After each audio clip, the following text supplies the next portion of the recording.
like our thing. Yeah. So I just started using it as our thing. So I started putting it on my video, like when I upload video, match video and stuff like that too. YouTube. I don't know. It's like super catchy. Yeah, I like it. Yep. So anyway, this is the Brown Duke Gun Show yet again. We are here live. And today we've already talked about the Arkansas section match. Now we're going to dig into really what's going on at Sentry. We haven't really checked in with the range in a while and just talked about the the ins and outs of what's going on over there. So I wanted to dig into that a little bit. This is the official podcast for Sentry Defense Indoor Range in Youngsville, Louisiana. If you need a place to shoot, come shoot with us. We have a lot of fun things to shoot, a lot of activities. Do all of that stuff, right? Come buy stuff. Buy lots of stuff. Yep. Just don't buy that staccato carry gun that I want. Give me some time to get that one. But I would like to also, two specific things. Kind of, we are in the fall season now, so what are some things we need to be thinking about towards the end of the year? Things, maybe including up to the election, if we want to talk about that, and then also. Talk about really what's going on with Sentry Manufacturing. I think a lot of fun things going on there that we should be talking about. So want to dig into all of that stuff today and just get everybody on the same page for what we're doing. So I don't know. What do you guys want to do first? You guys want to talk about Sentry Manufacturing first? Yeah, but let's do Sentry Manufacturing first. Okay, perfect. So I have to put the camera on Austin. Yep. Austin. Hot dang, here we go. There we go. Everyone's favorite delayed guy.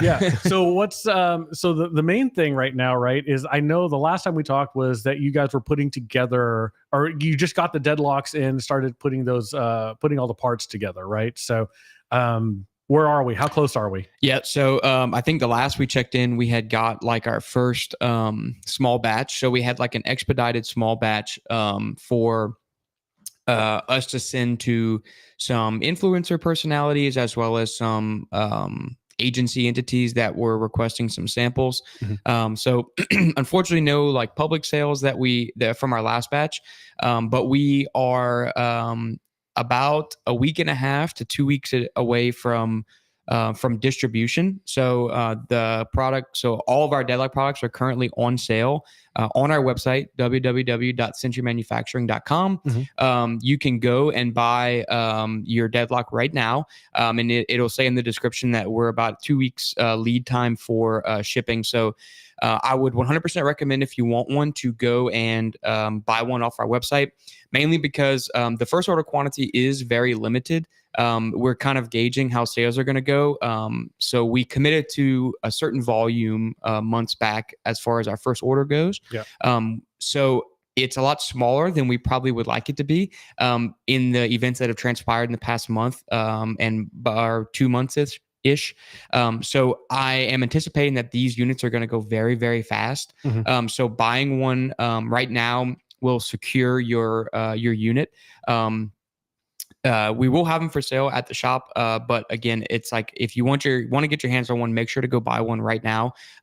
Make sure to go buy however many of them you want. Then that will secure your units whenever we get them in, and that's about a week and a half to 2 weeks. They're manufactured. They're going off to get anodized. They're anodized at the largest anodizing company in the U.S. that all the big names use. So it takes a little bit of time, but it's the best of the best. So that's kind of what we have to make sure we get the best of the best for our customers. So they are alive. Make sure you go and buy your units right now. Anything on like buying or anything I missed that you want to add, Brandon? No, I don't think so. You could either go Patrol or CQB are two different colors of each model. So you can choose however many you want to. You can order as many you want to. Like Austin said, they're at anodizing now, so we should have them in hand within a week or so and be putting them together and shipping them out. Yeah. So. Well, there is an influencer that might need one. That's right. That hasn't got one yet. No, I'm kidding. But I guess the one question I did have is that, you guys went to a show in Kansas City. Was that all about Deadlock? Was that what you guys were doing up there? Yeah, we went to a show for Sentry Manufacturing, and it was to release Deadlock. It was an NTOA show. So there's a lot of tactical things, a lot of police departments and stuff over there. Is a national show, and we had a lot of really good traction over there. We got to show them to the guys that like use them for what we intended them to be used for. So a lot of police officers and military guys that have like gear and kit and chest rigs that the charging handle gets snagged on, and also like inside of units for police cars and stuff, them like pulling them out of police cars. Yeah. So like once we showed it to them, I think they like all got it. Like when you agree? Yeah. So that was like so we just got back from that show, and that was probably, so it was our first show ever. It was 100% just I mean, it wasn't, it wasn't like winging it, but I mean, yeah, it definitely was like, I found this show in like July and like just saw it and I booked it. And I was like, Brandon, we're going to Kansas City in September. So we booked it. And we booked it, and everything that we did, we had no idea how it was going to work out. Like we didn't even mock it up or anything. But I mean, I would rank it as like an extreme success. Yep. Like we left that show, with our jaws on the floor. People, the guys that were there were extremely receptive to it. And they immediately understood what it did. And once they understood what it did, it was like we've been saying since the beginning, like they were like, you did it. Like you fixed it. This is an issue, and we even like had the funniest like story from it is we had one guy that like walked past the table, like just was walking past, and he was like, oh, charging handles. He's like, dude, that's going to catch on everything. And then he like turned back around, like looked at it, and he was like, oh, that's what you did. He's like, you fixed that. You fixed the fact that it's going to catch on everything. So they definitely understood it. And then on top of that, there was a lot of big names at this show, like companies that we buy their products that are like global. And I'm willing to put it on the table that I think we had top 3 coolest things there. Wow. Like we had guys that would come and see it. And then they were like, they'd come and see it. And then about 5 minutes later, they'd come back and we'd like recognize them. And they had a group of guys with them. And they were like, dude, check this out. Yeah, like, we had some of the most traffic, right? Like people that were coming into the booth, whereas other places they were just like have products there, but like everybody already knew what they were. Right. Whereas besides Robot Dog, like the Robot Dog so definitely cool. had traffic. That was cool. Yeah. But other than that, like we had a lot of traffic that was coming to our booth that we didn't expect, right? Like top 3 booths for sure. Yeah. And we eventually at the end of the show, we got the chance to kind of go walk around. It was a 2-day show, and Brandon and I would walk around, and we were like, man, like I kind of get it now. Like so it was it's the National Tactical Officers Association. So it's a lot of police and sheriff's department, but more focused towards like their SWAT teams and stuff. So guys that, they're real deal guys. So there's a lot of like body armor, a lot of like police vehicles, a lot of like new technology, night vision, stuff like that. Yeah. And not that any of that stuff isn't cool, but like it's kind of redundant. So like it would be like, yeah, this company makes body armor, that company makes body armor. And like from the outside looking in, you're like, okay, I can see that they're kind of like the same thing. And then besides that, it was like cool things like, yeah, you have this cool bulletproof SWAT truck. But like, there's not really like, I'm not going to buy this bulletproof SWAT truck, like that would be somebody from my department. But this little bitty company, like I can go buy their product. And that's what we saw is like a lot of guys they'd go and get their chief or their sergeant. And then they'd come and be like, Sarge, look at this thing. And the sergeant would like, dude, this is awesome. And the guys would tell us like, look, if my department's not buying it, I'm buying it. So, and then a lot of them were like they'd go on the website or whatever, and they'd be like, okay, I'm going to buy one. Like, can I just take, I was like, well, we don't have any to sell. We have like 6. Yeah. They wanted to buy like right then and there. And like, I don't think you could sell stuff at the show. Some of the shows you can, but that one specifically, even if we wanted to, we didn't have them to sell. So, it was like so eye-opening for us. And then on top of that, these big name companies, that I'm talking about, they were coming to our booth. And like, so like they'd walk over and like very like, straight face, like, hey, I'm from X, Y, and Z company. And we were like, hi, nice to meet you. And they're like, this is really cool. And we were like, yeah, we think so too. So we had some traction with like some big name OEM manufacturers that like was awesome for our business that we're currently working with. So 100% the show was a success. Awesome trip in general, like great like team building experience. For the most part. Yeah, I left with 2 new windows on my truck. Oh no! But besides that, First night. yeah, first Are night. you serious? Yeah, First night they broke into Austin's truck. Oh, Yeah. geez. They're like, I see a Raptor. Yeah. I want what's in that. Yeah, Oh, and what man. was in that? Nothing. Nothing. But it's like even that couldn't bring us down from like the high of like how successful the show was. But so we got a lot of good traction from it. Since then, we've been working with these departments and stuff, getting samples, getting them signed up for samples. And that's kind of what I'm talking about as far as like this first order being very small. And if you want one, making sure to buy one, because we have a lot of units that we have to, ship off to departments and agencies, as well as some of these big name OEM manufacturers that are like, hey, we want to either investigate using you in our products or want to help you get traction in other markets, or using us as like a retail, using us as like we want you in a retail store. Mhm.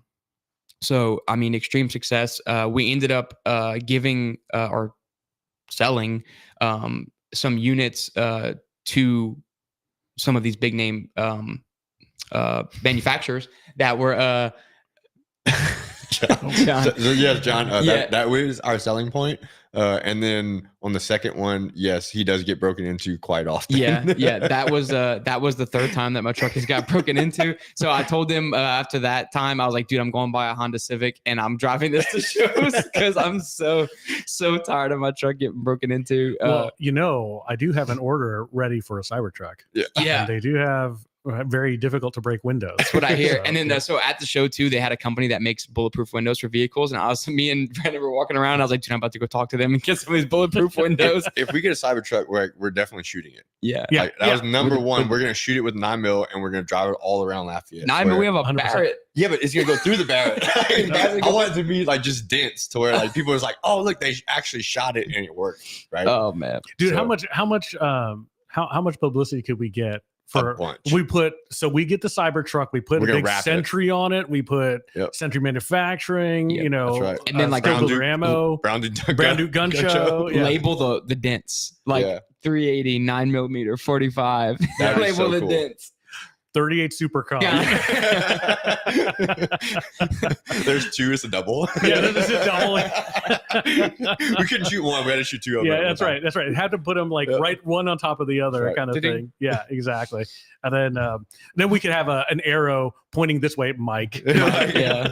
Totally missed it. But yeah, so the show was an extreme success. The company is growing exponentially. We haven't technically sold a single unit yet, like shipped out a unit from our website sales. But the pre-orders are like, Yeah, the pre-orders were crazy, and then like the traction that we're getting. Yeah, and the allocations to those companies like you were talking about. Yeah, the companies that are reaching out to us, it's like, man, we would have never expected this. But again, it's like we're shocked, but from the outside looking in, it's like, and not to sound like cocky or anything, but like we really kind of shouldn't be shocked, because we did make a product that like everybody that sees it understands it. Yeah. I mean, we had some people at the show that were coming in. It's like, oh, like you said, I get it. And then the next thing was, it happened to me last week, right? Like just last week, my gun came out of battery, or like I heard my charging handle go off. So it's like, those are the guys that we wanted to show it to, because like they're actually using the rifles still Right. today, right? Yep. They're active. Yeah. So again, just to reiterate our point, make sure you go on the website, www.centurymanufacturing.com. Go buy it right now. And again, that's going to secure your spot, because we really want our followers, our watchers of the podcast, and our local folks that have been following our journey since, it's been a year and a half. Yeah. We started this company over a year and a half ago, and like it's almost time, Yeah. So we want to make sure that you guys get your hands on it. And again, there will be more units, but we just don't want you to have to wait. And also we want the feedback, right? Mm. We want to hear what our consumers think about it. So yeah, make sure to go secure your unit right now. But besides that, yeah, we're getting close, and we've also got some some new products kind of coming down the pipeline. So make sure to stay tuned to our social media. We've got some collaborations coming with some influencers, as well as some companies and stuff. So make sure to stay tuned to those social medias. And as soon as they're out and available, I'm sure we'll just do a quick mention about them on the show. But yeah. So what are your socials? Let's put them out there right now, because I have on the bottom of the stream. If you guys are watching the podcast, apologies, you won't be able to see it. But if you're watching the stream with us now, or you're catching up on the stream later, you'll see sentrymanufacturing.com at the bottom here. So, but the rest of the socials, which ones do you have? Yeah, so we're on Instagram, we're Sentry Manufacturing. Simple as that, at Sentry Manufacturing. Facebook, Sentry Manufacturing. We're on Twitter at Sentry Manufact. And we're on YouTube, Sentry Manufacturing as well. So we try to post everything we can where we don't get censored. Like I'm sure you're all aware of, we're having issues with all of our other companies. But so far so good. But yeah, make sure to stay tuned to all of our social medias for any product updates. And we're also going to do like some special like promo codes and stuff for this show. So make sure to stay tuned to the show for any promo codes that we're going to release for like some free shipping or discount codes and stuff like that. Yeah. Or an autograph. Maybe if they're with the Brown Duke Gun Show, they could get a brown one. Yeah. And we'll get some like special. We'll get JP's signature on some of the. We'll laser engrave them on the units. That's a good way for your deadlock to go down in value. Those will be decreased. That'll be a blemish sale. That's right. But yeah, a lot of exciting things in the company. Like I can't believe the names and stuff that are reaching out to us. Like every day I refresh my email and I'm like, there's no way I just got an email from X, Y, and Z. You know. Sure. So big things coming. Very excited. So that's fantastic. That's really, really cool. Yep. So. Awesome. Well, that's Deadlock. So what's going on at the range right now? So we are in fall. Mm-hmm. So this is a very interesting time right now. Number one, it's fall. So there's hunting season coming up, which I won't take your thunder away from that. But we are also in election season. Yep. So as one of the owners of Skill Builder Ammo, I will tell you, if it is Skill Builder Ammo or not Skill Builder Ammo, now is the time to purchase ammo because it's available. Yep. Get it now. And are we telling you to stockpile? Maybe a little bit, right? I would definitely say that. Like, that's the biggest thing. Any election cycle, you definitely want to get ammo. Like guns, they're going to be available, silencers and stuff like that. They usually are available, but ammo is the first thing to go, and everybody freaks out and they're like, "Oh, I need to go get ammo now." And then if they hear from a buddy that's like they're not really in the gun industry, but they hear that ammo's kind of being sold out, they go and buy more that they never would buy it before, right? And then it just drives the price up even more. But it's available right now. It's at probably the cheapest time that you're going to see it ever, right? Because as time goes on, where it's 10 years ago, then it's going to go up, right? Like metals go up. It is a precious metal, so like it's going to eventually just go up over time, right? So it's going to be the cheapest it is now. We haven't seen any spike or anything, even though we're a month or 2 months away from the election. Usually it's already starting to spike and it hasn't yet. Right. So I'd definitely say go buy some ammo, buy a little bit extra than what you normally do. That way you have a little bit of stockpile just in case. Yep. And like it doesn't matter which direction the election is going to go. The ammo will spike. So it doesn't matter because people are gonna, I don't want to call it panic buy. They're doing what we're telling them to do. You know, they're stockpiling, but there will be the panic buyers.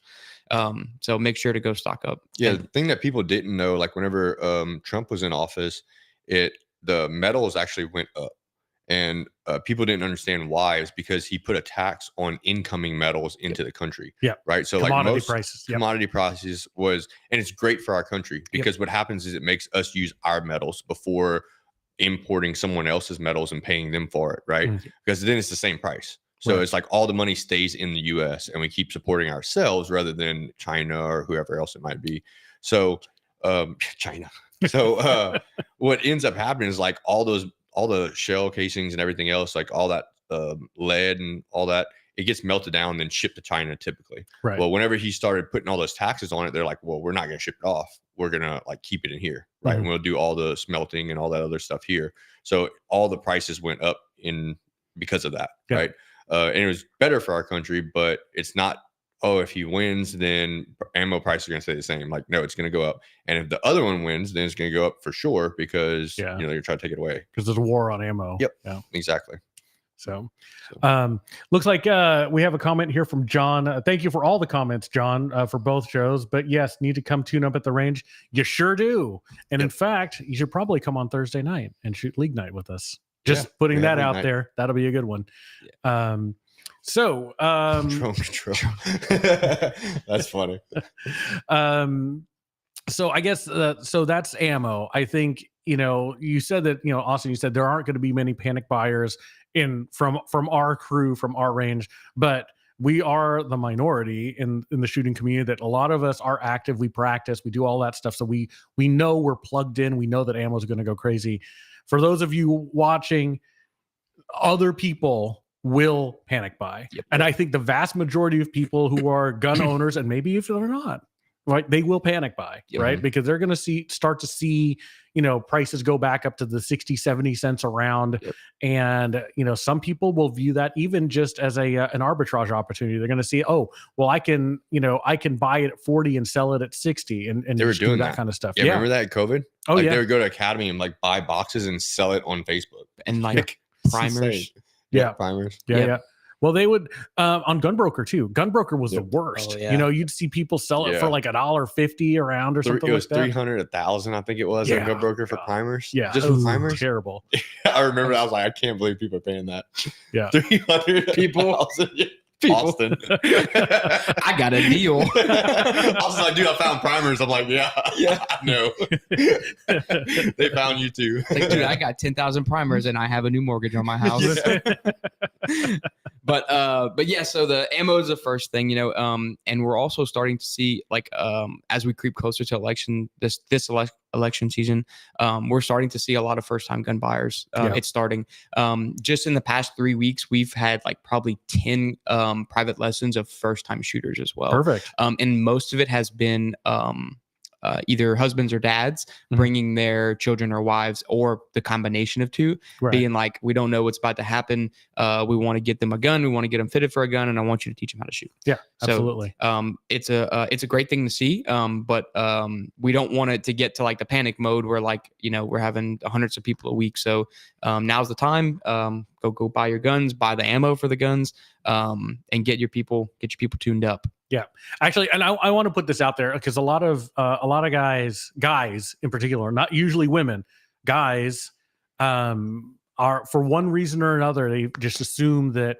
that men are supposed to know how to shoot, right? Mm-hmm. And in general, yes, I believe that that's true, but at some point, it's the first time you're holding a gun, right? So what I'm getting at is that if you haven't trained in a long time, or you don't feel really comfortable with your firearm, get training. Yeah. It's okay. The only way you get better is by practicing. The only way you get comfortable practicing may be through instruction. And so it's not a revoking of your man card to go get lessons from people who know what they're doing, right?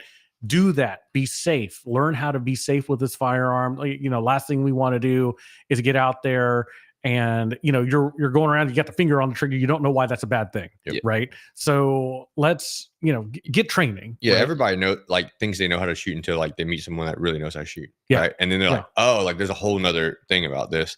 And some of them take it good, where they're like, hey, I'm gonna get training, and I want to do that. Right. And some of them's like, oh, well, they just shove it off it's not real, or I don't need to do that. Right. That's not for me. Right.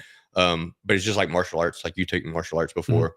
Yeah. Everybody thinks they can fight really good until they meet someone that really knows how to fight. Yeah, absolutely. Man, this sucks. Yeah. So same thing. Yeah. No, and I think it's just, it's just one of those things. It's you don't need a whole lot. No, honestly. Just a little bit. Yeah. I mean, you probably, come in for a lesson or two, and then you're probably good for a year. Yep. Because there's that, you have to practice that stuff and you get really comfortable with it. I'm speaking for you guys at Sentry, all the people who are doing instruction, you guys give them tips, you give them a plan, they take, lessons, take notes, all of that stuff. Yeah. You give them all of that. So you have something to work on. You have a framework, what good looks like, that kind of stuff. And then, so you maybe need one lesson or two, kind of even, in the beginning, or if you haven't shot in a while, just get a tune up. It's okay. All of that is also okay, because, people say that, there's really not much that changes with shooting, but really kind of from an instruction standpoint, there is, right? Yeah. And we've been around it enough to know that, even though the fundamentals haven't changed, putting your finger on the trigger and pulling it straight back and all of that stuff, that hasn't changed. The way people present the information changes, right? And it may something that didn't resonate with you 3 years ago may now resonate with you, or it resonates in a different, or you've clearly come up with different ways to teach it. So, and also like some people are not ready for that information. Like sometimes you'll tell them that like years back and you've told them it, but it didn't click for them because they wasn't at that point now. Right. Yeah. Like they've learned the stuff that they've over the last couple of years. And now whenever you say it, they're like, oh, now I completely get it. Right. And they continue to do that. So it definitely, like basic fundamentals, going back to it. Like if you haven't had it in a while, going back and receive training for that, it's going to improve your shooting for sure. Yeah, And that's usually all it's needed. Yeah. And I agree, John. Thank you again for the comment here.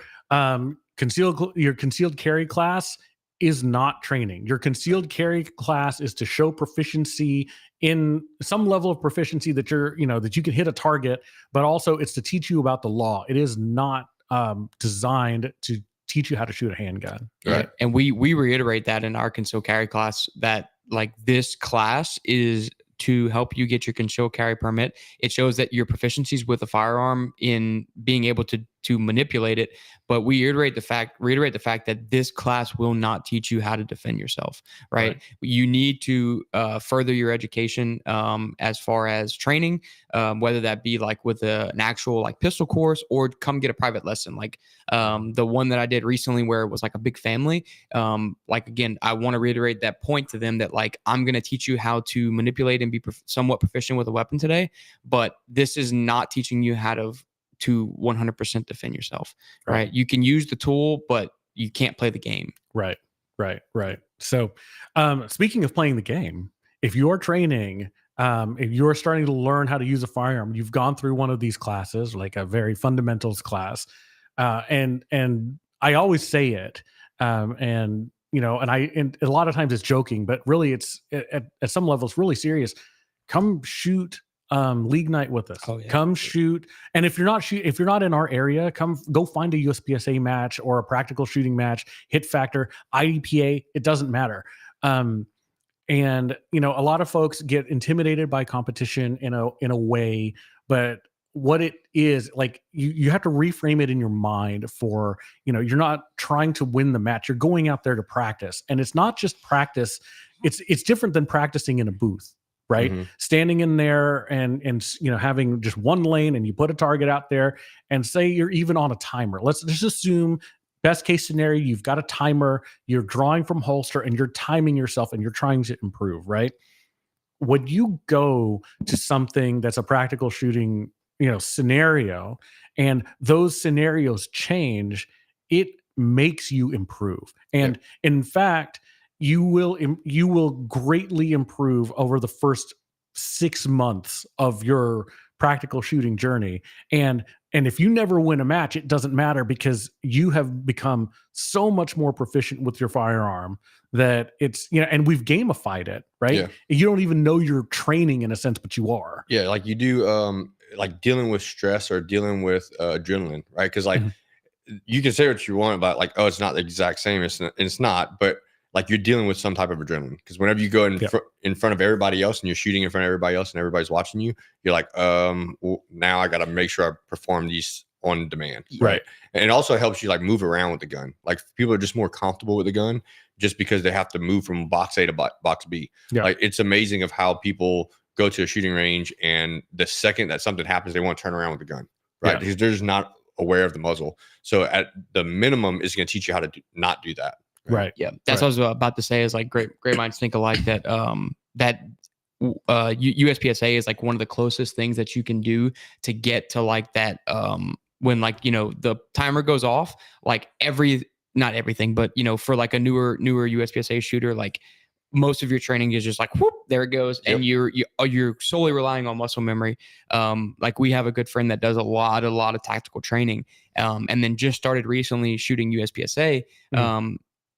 somewhat frequently, and he was talking about his first ever time doing it, and he was like, man, like we do so much training in all the courses that he goes to as far as like CQB and tactical stuff, and he was like, dude, when that timer went off, it was like I didn't even know which like I didn't know if I was left-handed or right-handed. Yeah, it's because like they get to pick at during the training, right? They're like, hey, we're gonna do this exercise, and it's at their speed. Whereas like on the competition side, you like once the timer goes off, that's it. Like you have to do it at that point. It's on demand at that time.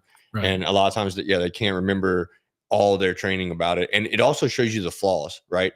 At the least is going to do that. It's going to say like, hey, this is what I'm not good at. So let me just go back to my training and practice that over and over again until it becomes second nature. Yeah, absolutely. Well, and and I think that it's, well, I can tell you for me, two things that competition really got me over the hump from concealed carry standpoint. Number one, it was being comfortable carrying a gun chambered, right? So I had been concealed carrying since I turned 21, right? And I didn't start shooting till I was 32, okay? And all that time, it was maybe 70% of the time carrying completely unchambered, right? Because for me, it gave me the willies to carry, a firearm, with a bullet in it, right? And that's not what you're supposed to do. You're supposed to carry chambered, but to me, it was like I went through that 11 years, just like I'm not comfortable with this. And as soon as I started manipulating the firearm more in competition setting, holstering, unholstering, reholstering, drawing, all of that stuff, and really proving to myself that I can draw this gun and not touch the trigger, right? Then it's like, okay, yeah, now carrying with a bullet in the chamber is fine, no problem. The other thing, and this is more of a joke, but the other thing, and it's really not a joke, that it really trained me to do is that I started carrying a lot more mags, you know, because when like when you start competing and you start to see how many times you miss, I was just about to pull that. Like, so Blake was at the range. When was it? Monday or Tuesday? Tuesday. Yeah, it's a Tuesday. So he was talking about he had a 365 XL. I got him the Spectre comp, right? Yeah. And then he went to the macro because the Spectre comp, his hands are so big that like the mag would pinch his hand whenever he reloaded. Yeah. So he went to the macro, and then the macro like prints whenever he's wearing it. Yeah. So he got like the 43X, the Glock 43X, and he ends up liking that gun. Yeah. Because he's like, man, it doesn't print as bad, but it doesn't pinch my hand, Right. And then he was like thinking about a dot and a iron sights, like because he's trying to buy his wife a gun. Yeah. And he's like, I really like the iron sights on this fuse because it's fiber, right? Like he's an iron sight shooter. And Austin was like, well, Blake, what would you rather? Like, wouldn't you rather like a dot over extra magazines, like for that? And he's like, oh no, absolutely not. I'd much rather extra magazines. I'd much rather be able to reload. I'd much rather be able to reload the gun. I was like, and so Brandon like trying to like, how many times are you reloading in a firefight? He's like, many times I need to. Yeah. I was like, having a bunch. I didn't even realize that guy. Like, right? He'd rather have like 30 magazines that he can just like show the guy he's shooting how fast he can reload. It's like he's like dump 30 rounds on a guy, And, but you got to figure like iron sights for Blake is like second nature, right? Sure. Like dots are because that's all. I mean, he's a world champion at iron sights, right? Yeah, so yeah. Probably much better at iron sights than that. But yeah, he was like so worried about reloading the gun in a gunfight. I'm like, dude, you're not gonna reload it that many times, right? I mean, ideally not. Like, it's so fast as he shoots, you might. You might. Yeah. That's true. Yeah. It was funny. That's funny. So yeah, no, but yeah, I mean, it. I say it as a joke, but it was for real. It's like when you get in those pressure situations, and really, the competition is only as much pressure as you bring into it from a certain level, right? But at the same time, especially when you're starting out, when you hear that beep, it's like the Men in Black. Yep. Like beep.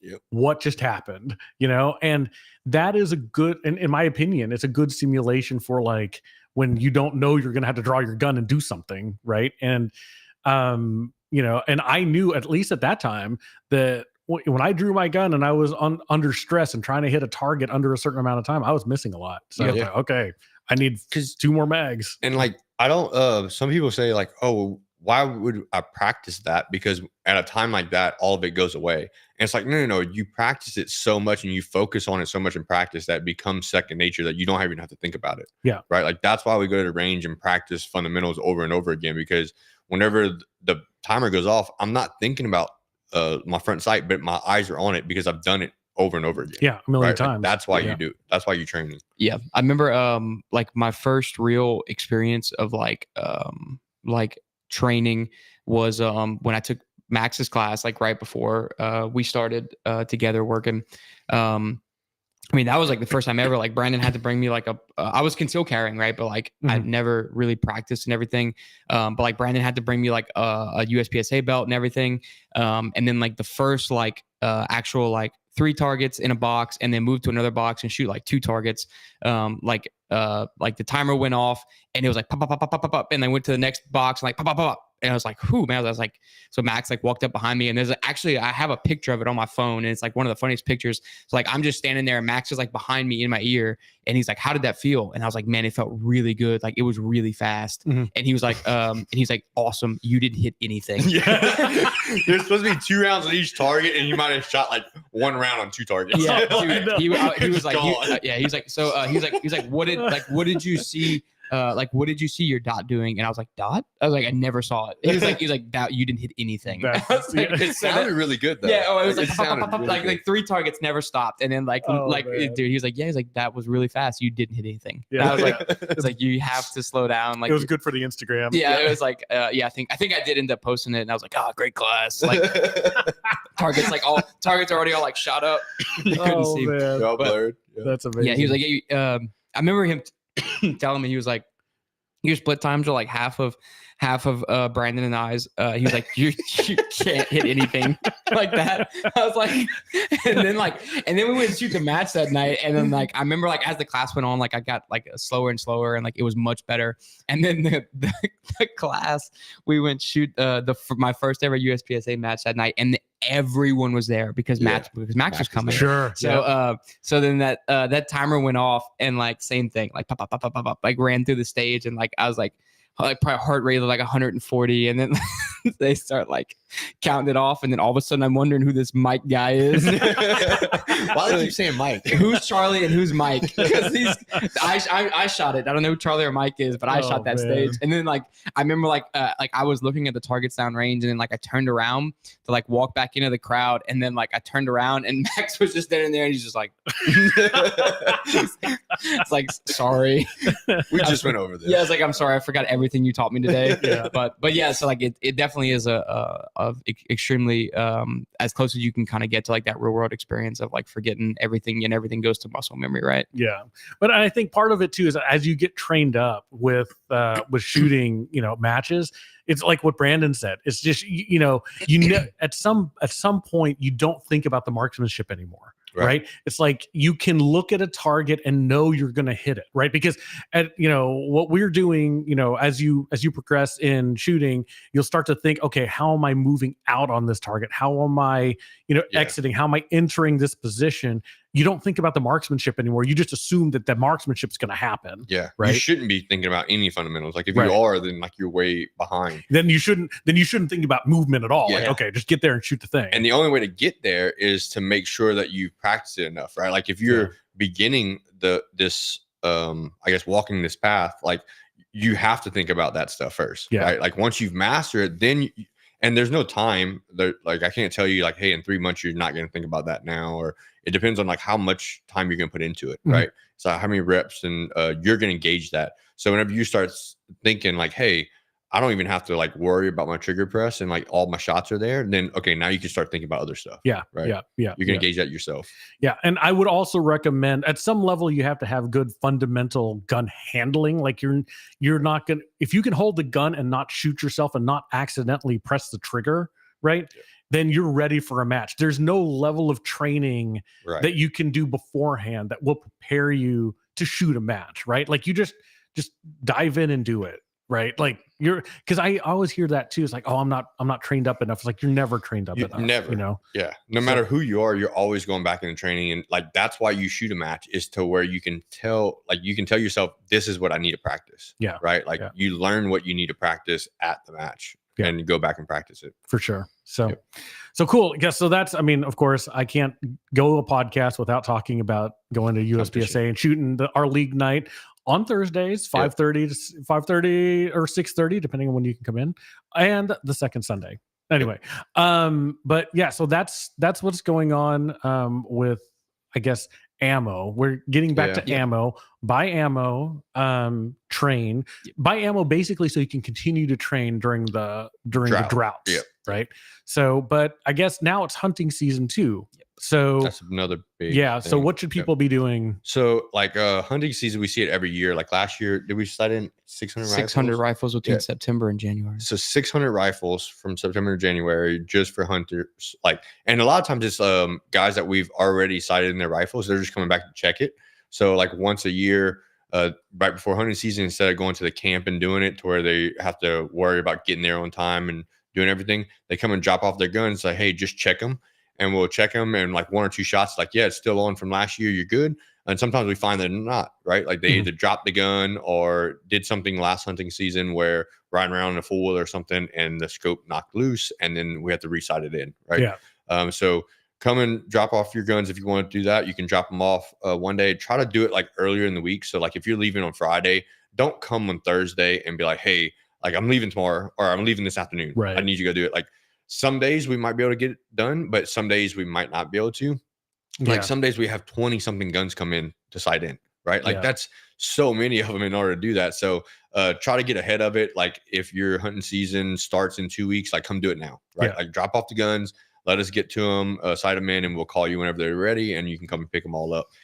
And then also like kind of a pro thing to do is make sure you know what you want your gun zeroed at. Typically, like we always recommend 100 yards. That's the standard. And then if you're shooting at farther distances, you plug that into your ballistic calculator. And then, like if you're shooting at 600 yards, like actually shooting at 600 yards, you should have an optic that is capable of that, right? So like you can dial the optic in order to hit at 600 yards. But a lot of these guys that come in, they're like, number one, they think they're shooting way farther than what they really are, right? They're like, I have a shot that's 600 yards. And it's like, no, it's like 200. At the most. Like I'm like, hey, how far is that building over there? They're like, oh, that's at least 1,000. I'm like, no, it's like 300. That's exactly what we do. They'd be like, well, I have a shot that's 600 yards, so I need y'all to zero my gun. Like they'll bring us like a 308 and they're like, can you zero it for 400 yards? And like we're immediately like, why? Like what's your most common shot? And it's like, well, my most common shot's 100 yards, but I have a shot that is 600 yards. And it's like, okay, well, one, it's like, if that's true, what's the likelihood of that being, the case? And two, it's like we say, like, how far is that building? And they're like, 1,000 yards, like it's 360 yards. It's like, you don't have a 600-yard shot. Like have a rangefinder and know what it is. And then like, if you do zero it at 400, the reason why we don't recommend it is because at 100 yards, it's like, 6 inches, 7 inches high. Right. Or like low, whatever it is. So it's like, that's the most common shot, zero to that. Right. And if you're gonna have that farther shot, you have to at least know the ballistics of it, right? And also like have it know the zero of your gun. That's like the biggest pet peeve. They come in like, I want it 1 inch high at 100 yards. It's like, no, I need a zero. Like, tell me what you want. If it's at 200 yards, tell me 200 yards, not an inch high at 100, because you don't even know what that gun's zeroed for, right? So that's not a good thing. Like you need to know the zero of it. So what Brandon and I laugh because like he knows like it's my biggest pet peeve in the world, because what they do is they buy a box of ammo and the ammo says at 100 yards you're 2 inches high. You're 2 inches high. So because it's a 200-yard zero. So but that's not what they tell us. They tell us, we're like, what do you want the gun zeroed for? And they're like 2 inches high at 100.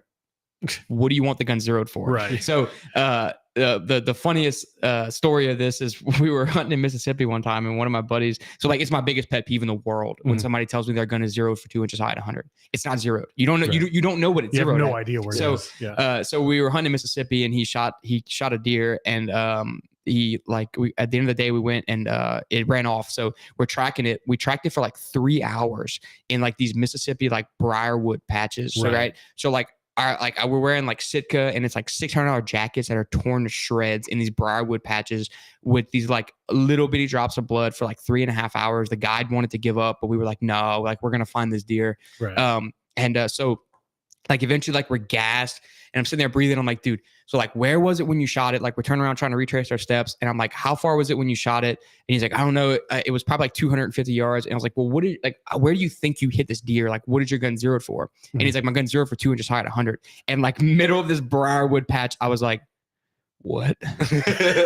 Like I'm sweating, my clothes is ripped up. I was like, there's no way you just told me that. But yeah, know what your gun is zeroed for. That way you know what to plug in, like we said. And we provide every single one of our customers that we sight in their guns with the ballistics for your rifle. Yeah. Your the way your scope mount is set up and your ammunition specifically, we give you the ballistics. Yeah. So like if you end up having a 300-yard shot, we give you the ballistics. So like it's a, you know, if it's a 3 MOA increase, you just dial up your scope and there you are, right? So that's what we provide that to our customers. Like most places will just sight in the gun and then be like, all right, have fun figuring out whatever your next shot is, right? Right. But we provide that to all of our customers, and that's specifically based off of their scope that they're using, the height of the scope, how it's mounted, and their ammunition. Yeah, because there's so many things that go into that, right? Like the ammunition, the velocity of that ammunition, and on the box, it might say a velocity, but like we know that that's not really the velocity, right? Like that's out of a test barrel. That's like optimal performance, right? So if you have a 20-inch 5.56 barrel at a test barrel, yeah, you're going to get 3,200 feet per second. But at a 16-inch gun, you're not getting 3,200 feet per second, right? So it gives you an estimate. So don't just go off of the box of what it's going to be like, you know, of, hey, it's going to be 0 at 200, and then I want 2 inches high at 100. Like, go off of what your data is, right? So it's going to also deal with your height over bore. So like we measure your height over bore, make sure it's that, and plug that into our ballistic calculator, and then give you the data from that. Yeah, makes sense. And then the other thing that we do too is like when we go to zero the gun, if we see off the rip that like there's something wrong with the way the scope is mounted, we'll call you and be like, look, I need to remount the scope. It's going to be X amount of dollars, but it's going to be done correctly. We could just zero the gun and be like, all right, your scope's crooked as all get out, have fun with this thing. But we would rather, you know, do it the correct way. So we offer that service as well. And then I forgot where I was going with this. But yeah, so make sure your scope is mounted correctly. I even like to like unmount and remount mine for like hunting seasons and stuff like that, because one, to make sure like nothing's rusting on the inside of like the mounts or anything, and then torque specs, like making sure everything's right to the right torque specs. So we can do all that for you if you want to do it yourself. Make sure all that's done before you bring it to somebody that gets sighted in, because all it's going to do is delay the process of how long it takes us. Because unfortunately, we are perfectionists, and like we won't zero guns that are giving us problems. And then like some scopes are at the end of their life too. Yeah. So like we'll go to zero a scope and it won't take inputs or something like that. So it's an unfortunate situation, but like, again, we could just like be like, yeah, I hit this one spot once, and you know, but we'll group them and make sure they group. So yeah, it's not fair to like the animal either, right? Like, yeah, it's inhumane. It is, yeah. So they come in and they have this gun that we usually see about 5 to 10 a year out of the 600. They're like, we cannot zero this, right? Like you either have to buy a new optic or you have to buy a new gun. Like something is wrong with it, and we can't continue to go about it. And it's because it's not taking zero, or the optics moving around too much, or their rings are not like proper for the scope. Like we've seen that before where they won't fit. But usually it's like old optics, you know, it's just losing zero and there's no clicks to it anymore. It's like bottomed out, or the crosshairs are all messed up. Like the wires got messed up on it. It's not like edge reticles or anything. So just spend the extra money and do it. And a lot of times now, like you can find optics that are really inexpensive. I mean, like we have a SIG that's a SIG optic that's in our store. We just sold it the other day. It was a 3x15, which is more magnification in most hunting rifles, right? Like usually it's like 3x9, but it comes with the rings, everything ready to go for like $600. Oh wow, okay, that's so very reasonable. Yeah, for like a great optic, right? It has battery powered illumination, so like if you're going out to dusk to dawn, you can illuminate the reticle and all that stuff. Like it has all the bells and whistles in it for $600.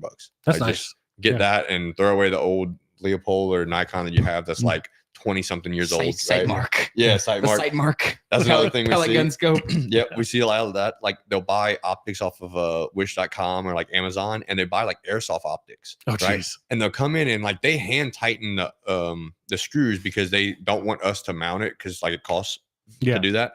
So we get out there and start shooting, and the whole optic is moving, right? Yeah. Because they just like hand tightened it. And then so we call them like, hey, we have to tighten this thing up, but also it doesn't last on the gun, right? They'll put it like on a 45-70 and it just like destroys the optic because it's not rated for an actual firearm. It's rated for airsoft rifle, right? So like you're going to get it halfway sighted, and then you're going to go out to a deer and it's not going to be sighted anymore. Right. And then you shoot it somewheres and it just like suffers or like runs away and you can't find miss it. Yeah, you miss completely. it. You know, like so you spending all that money for a deer lease or to go on a guided hunt or for corn or whatever you might do. And you're going to cheap out an optic, like just get the right stuff and be done with it. You know? So one of the best stories that I have about that is same exact Mississippi trip that I was talking about. So my good buddy Andre, he and I, he uses very similar stuff like to what I use. So we showed up. It was just him and I. It was a guided trip that we went on for his. I think it was like a graduation gift or something. I don't remember what it was. So anyway, we went on this guided trip to Mississippi. So we got there. We picked like a 3-day thing, and there was a 4-day option. So there was a group that was already there of like 20 guys from Louisiana. So we get there, and the first we get there like midday, and then so we were able to make the first day afternoon hunt. So they go and they already have all their stuff because they've hunted the day before. Yeah. So we go in the truck to like we get dressed, and then we go in the truck to get our stuff. So like I pull out like my gun, which is like a custom built bolt action gun, Night Force suppressor and everything, and then he's got like a Christensen with a carbon fiber barrel, same exact suppressor, like really nice optic on it. So these guys start like they're like, dude, what are y'all doing? Like it's a deer. And we're like, yeah, but like we use like, you know, we use good equipment and stuff. Like they have like no suppressors, like Remington 700s, like nothing against the guns, but they're giving us a hard time. Right. So they're giving us a really hard time, and they're like, yeah, you guys spend like, you know, $10,000 on these setups just to go shoot deer, whatever. So that first afternoon hunt, like I shot like a 11 point and I killed it. And it was a 350 yard shot. My gun was zeroed for 100, so had my ballistic, click, dialed it in. Deer didn't take a step. So like humanely killed the animal. And then we come back and they're like, dude, we didn't even see anything yesterday. We killed this deer. So moral of the story, as the trip goes on, I limit out. I tag out within the first afternoon. For the first 2 afternoons, I tagged out two does and a buck. Andre kills his 2 does, ends up not seeing a buck for the entire trip, but same thing. Like besides the one we had to track, but the reason we had to track it was he killed a doe, and then there was a bunch of them, and so the one he shot that we had to track was moving. So it was a tough shot, but he hit it. He still hit it. And because of the suppressor, the deer didn't really know he was shooting at him. So they were running because one of the deers fell. So after like 2 days, the group of 20 guys didn't kill anything, and we were tagged out. So we were sitting at in one of the breakfast briefings before we went hunting one morning, and so like the second day, and we're like, man, it's been really quiet about this gear thing for the last 2 days. And so they were shooting it, they were missing, they were doing all this stuff, and it was like, do you guys want to borrow our rifles? Like, so like it goes to say, like, make sure your equipment is like is good. Make sure like your scopes are dialed in for what they're supposed to be. Like one of the guys shot a deer and missed, comes back to camp, and I had like my fix-it sticks, and like I went and turned his like the scope rings, and like I said, hand tight. I was like, dude, your scope is moving, you know, or like one of the guy's actions was like coming out of the gun. I was like, dude, you're like, you realize this is like the whole action is moving, right?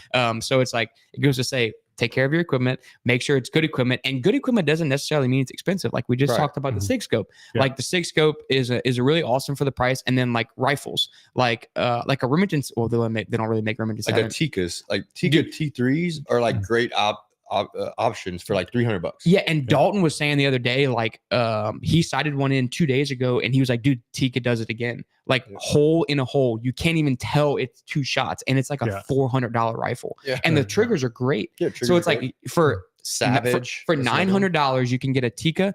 And let's just say $100 for a ring setup. For $1,000, you can get an incredible rifle, optic, and mounting setup. Like it's gonna last forever. A Night Force scope is $2,600. Like, and that's, you know, like you don't have, you know, so like for $1,000 you can get that setup that's gonna last forever and is gonna hold like a sub MOA 0. Yep, sure, so, easy. Yeah. Well, very cool.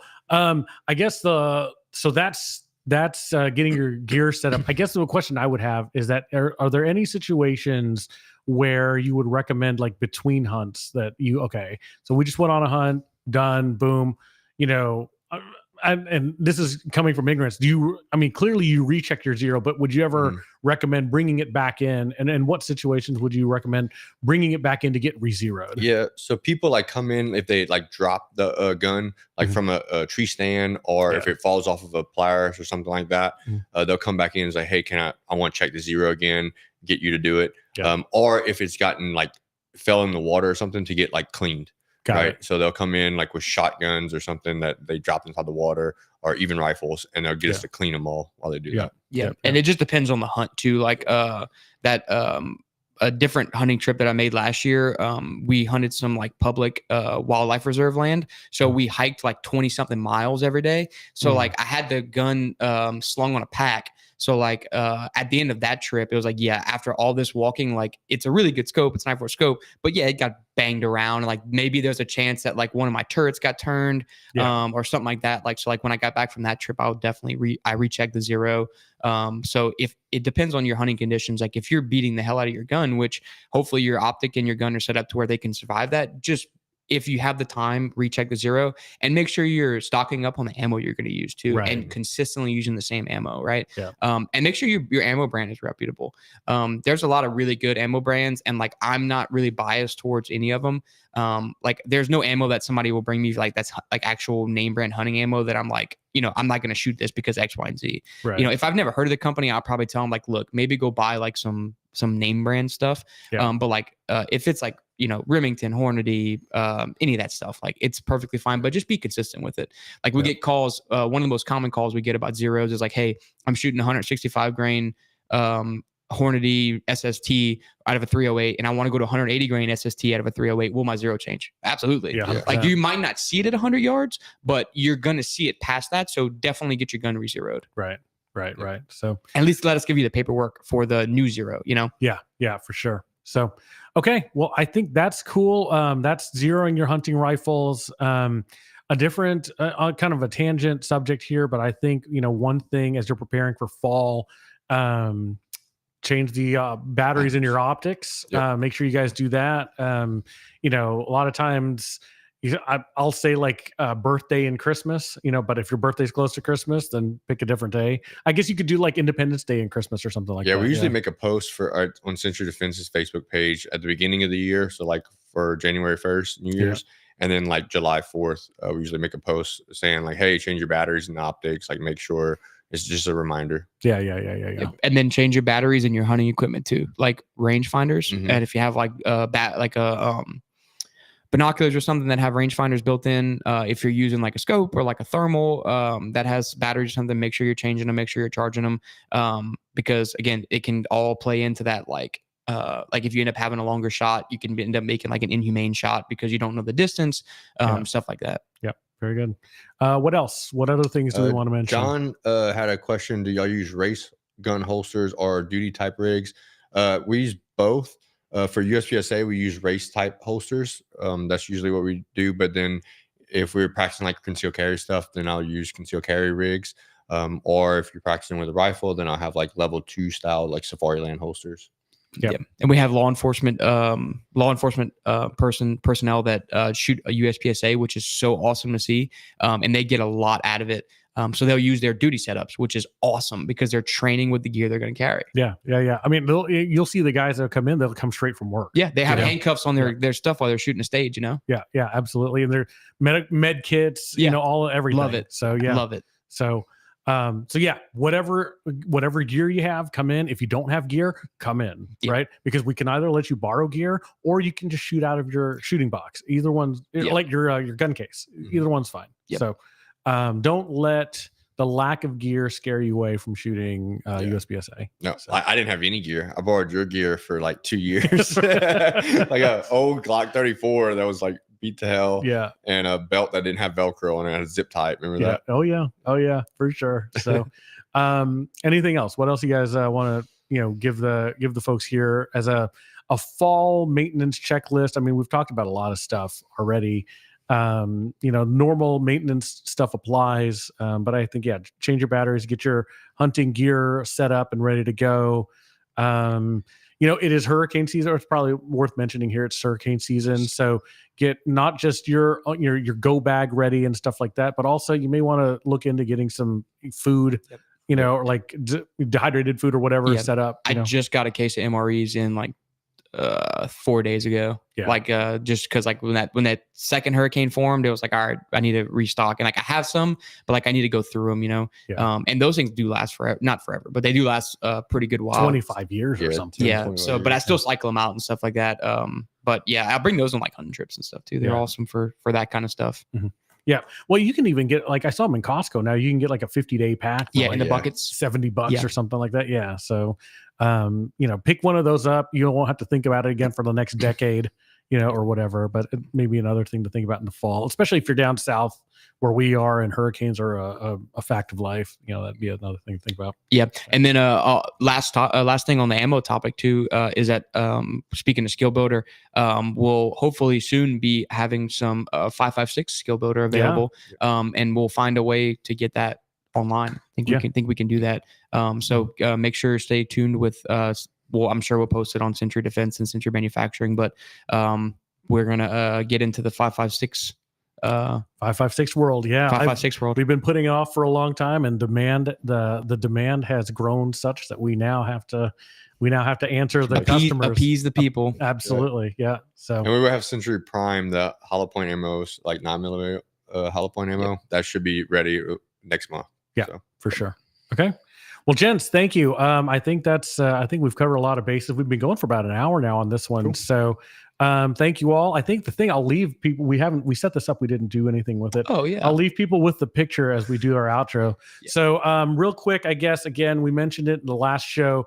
We're trying to make sure we diversify, our outlets, our social media outlets, and our, streaming outlets too. So we are, if you notice around the stream, if you're watching the stream, we're on Twitter or X, we're on Rumble, we're on of course, Facebook and YouTube, but check out the other outlets too. And then like I said, last time we set up something on Locals. It's, I think it's brownduke.locals.com. It also comes in an app. So if, go download it and join our Locals group. I don't know exactly what it does. I'll be completely honest, but I know that it allows us to communicate outside of the normal social media outlets. Don't put any money on there because I don't have any money. It'll ask you want to be like a contributor or something. Don't do that, because I'm not trying to get your money, because we don't have any protected or premium content at this point. If we do get to premium content, I'll let you know, and then we'll figure out what pricing seems fair. But at this point, and in the short term, we're not going to do anything like that. We just want to make sure that we have an outlet to communicate with everybody, to let you know what's going on at Sentry, at Lafayette Practical Shooters, with Sentry Manufacturing, all of those things that we're doing. We just want to make sure we can get the message to you in case we get canceled on any one platform. We can get to you somewhere else. So with that, thank you all. And I'll leave you with the picture, and we'll hit the music. I think it's is it that one? No. Where is it? There it is. Hey.